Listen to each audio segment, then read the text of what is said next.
बंधु माने आजिर एही कार्यक्रम को आपण मानको स्वागत। आजिर एही कार्यक्रमटी धनुराशि व्यक्ति विशेष मानक पई बहुत गुरुत्वपूर्ण अटे, कारण एही दीपावली ठारू आपणक जीवन रे एक बड़ परिवर्तन हेबाको जाउची। कारण ग्रह नक्षत्र मानक चलन रे एक बड़ परिवर्तन हेबाको जाउची। सबुठारु बड़ कथा हेउची आपणक राशिर अधिपति देवगुरु बृहस्पति निजर राशि परिवर्तन करबाको जाउछंती। दीपावली ठीक 2 दिन पूर्वरु अर्थात 18 अक्टोबर को गुरु निजर राशि परिवर्तन करबाको जाउछंती। आपणकर सप्तम भावरु बाहरी आपणकर अष्टम भावरे प्रवेश करबाको जाउछंती। दीर्घ 12 वर्ष परे गुरु आपणकर अष्टम भावरे गोचर करबाको जाउछंती। यह व्यतीत ग्रह मानकर राजा सूर्य आपणकर एकादश भावरे गोचर करबाको जाउछंती। आपणकर एकादश भावरे बुधादित्य राजयोगर निर्माण हेबाको जाउची एवं मंगल आपणकर द्वादश भाव को गोचर करबाको जाउछंती, जहा फଳରେ आपणक जीवन रे किछि बड़ हेबाको जाउची। तो बंधु माने एही दीपावली पर्व ठारू आपणक जीवन रे कोन सब परिवर्तन हेबाको जाउची से विषय जानिबा पई आपण माने भिडियोटी को स्किप न करी शेष पर्यंत निश्चय देखंतु एवं भिडियोटी को लाइक करी चैनल टी को सब्सक्राइब करी दियंतु। कमेंट बॉक्स रे भक्ति एवं श्रद्धार सहित जय श्री जगन्नाथ जय मां लक्ष्मी निश्चय लिखंतु। तो बंधु माने आसंतु आरंभ करिबा आजिर एही कार्यक्रम को, जहां आपणकर जन्म राशि तथा चंद्र राशि उपरे आधारित अटे। तेबे बंधु माने गुरु जेतेबेले आपणकर अष्टम भाव को प्रवेश करिवे तो आपणक जीवन रे 5टी बड़ घटना घटिबाको जाउछि। एहा व्यतीत सूर्य जेतेबेले आपणकर एकादश भाव को गोचर करिवे एवं आपणकर एकादश भाव रे बुधादित्य राजयोगर निर्माण हेबो तो आपणक जीवन रे अनेक परिवर्तन आसीबाको जाउछि। तो प्रथम कथा हेउछि गुरु जेतेबेले आपणकर अष्टम भाव रे प्रवेश करिवे तो अष्टम भावटी हेउछि गभीर ज्ञानर भाव। तो आपणक मध्यरे गभीर ज्ञान बढ़िबो। आपण प्रत्येक जिनिस को भल भाबरे शिखिबार चेष्टा करिवे। आपण जदि रिसर्च लाइन रे अछंती, जदि एस्ट्रोलॉजी करूछंती किंबा कोनोसी एपरि शिक्षा ग्रहण करूछंती जेउतिरे गभीर अध्ययनर आवश्यकता रहिछि, तो ए सब क्षेत्र रे आपणको बहुत अधिक सफलता मिलिबाको जाउछि। पूर्वरु जदि प्रॉपर्टी रिलेटेड कोनोसी डिस्प्यूट आपणको लाइफ रे चलीथिला तो से सब मध्य खूब शीघ्र सॉल्व हेबाको जाउछि। कारण गुरु जेतेबेले आपणकर अष्टम भावरे गोचर करिवे तो गुरुंकर सीधा सड़क दृष्टि आपणकर द्वितीय भाव उपरे रहिबो। द्वितीय भावटी हेउछि कुटुंब एवं परिवारर भाव। एहार अर्थ हेउछि आपणकर घर परिवार को कोनोसी खुशी खबर प्राप्ति होई पारे। आपणकर घर परिवार रे खुशीर माहौल लागि रहिबो। जदि आपणक परिवार रे पूर्वरु कोनोसी समस्या लागि रहितिला, कोनोसी चिंता रहितिला तो से सब दूर होई जिवो। द्वितीय कथाटी हेउछि जो माने विद्यार्थी अटंती सेमानक पई एही दीपावली ठारू शुभ समय आरंभ होई जिवो। बंधु माने कुंडलीर पंचम भावटी होइथाय शिक्षार भाव। तो आपणक पंचम भाव उपरे सूर्यंकर दृष्टि रहिबो। सूर्य हेउछंती आपणकर नवम भाव अर्थात भाग्य भावर अधिपति। तो ही दीपावली परे जदि आपणकर किछि एग्जाम अछि, कॉम्पिटिटिव एग्जाम अछि, प्रतियोगिता मूलक परीक्षा अछि किबा आपणकर जदि सरकारी परीक्षा अछि तो निश्चित भाबरे सेथिरे आपणको अधिक शुभ फल प्राप्ति हेबो। कारण सूर्य हेउछंती सरकारर कारक ग्रह। तो सरकारी क्षेत्र रे आपणको लाभ प्राप्ति हेबो। जदि पॉलिटिक्स रिलेटेड आपणकर कोनोसी कैरियर रहिछि तो आपणको बहुत अधिक सफलता मिलिबो। बुधंकर दृष्टि मध्य आपणकर पंचम भाव उपरे रहिबो, जहा फଳରେ आपणक मध्यरे बुद्धिमता बढ़िबो। आपणकर मेंटालिटी बहुत स्ट्रांग रहिबो। पूर्वरु आपण पाठ पढ़ा को नै बहुत कंफ्यूज रहुथिले।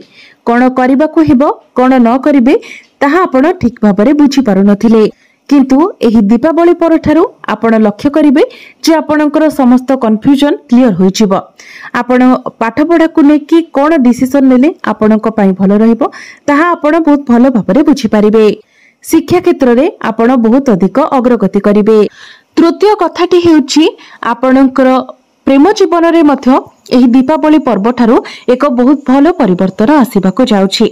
कारण गुरुंक ठारू मंगल पंचम भावरे गोचर करिवे एवं मंगलଙ୍କ ठारू गुरु सप्तम भाव गोचर करिवे जहा फल आपणक मध्य कनेक्शन स्ट्रांग हेबो अंडरस्टैंडिंग बहुत भल रहिबो आपणकर प्रेम विवाहर रूप मध्य नै पारे आपण दुई जण मिसी केवाडे बुलिबाको मध्य जाई पारंते आपणकु भ्रमण सुख प्राप्ति हेबो पूर्वरु जदि आपणकर प्रेम जीवन रे किछि समस्या लागि रहितिला जदि आपणक मध्य कथावार्ता बंद होई जायतिला कोनोसी प्रकारर मिसअंडरस्टैंडिंग थिला मिस कम्युनिकेशन हेउतिला तो से सब समाधान होई छिबो आपणक मध्य तालमेल बहुत भल रहिबो आपणकर वैवाहिक जीवन पाई मध्य एही दीपावली परठारु शुभ समय आरंभ होई छिबो कारण सप्तम भावटी होई थाए वैवाहिक जीवनर भाव आपणक सप्तम भावर अधिपति हेउछंती बुध बुध आपणकर एकादश भाव गोचर करुछंती एकादश भावटी होई थाए लाभर भाव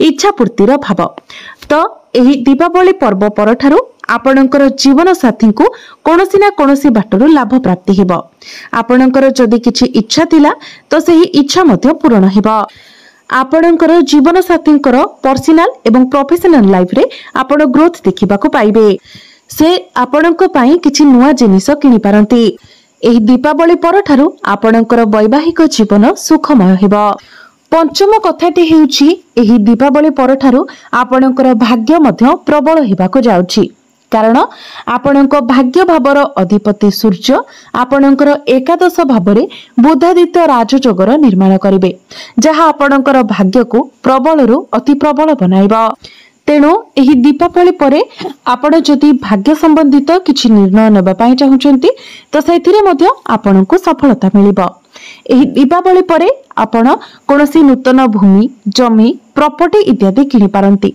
नूतन जानवाहन किनि पारंती किबा नूतन गृह इत्यादि निर्माण करि पारंती एही दीपावली परठारु आपण आपणकर करियर रे मध्य बहुत अधिक सफलता पाइबाको जाउछंती कारण आपणकर करियर अर्थात दशम भावर अधिपति बुध आपणकर एकादश भावरे लाभ स्थान रे गोचर करिवे तो करियर रे आपणको लाभ प्राप्ति हेबो जदि आपण चाकरी करूछंती तो चाकरी क्षेत्र रे प्रमोशन हेबार जोग बनुछि ऊपर ऑफिसर को ठारू आपणको सहयोग प्राप्ति हेबो एवं जदि आपणक पाखरे चाकरी नाही आपण चाकरी पाई चेष्टा करूछंती आपण चाकरी पाई प्रिपेयर हेउछंती तो आपणको चाकरी मिलिबार मध्य बहुत अधिक संभावना रहुछि तेणु आपण निज तरफरु चेष्टा जारी रखंतु एहा व्यतीत बुध एवं सूर्य आपणकर एकादश भावरे जो बुधादित्य राजयोगर निर्माण करूछंती ताहा आपणकर करियर रे अधिक ग्रोथ आनी देबा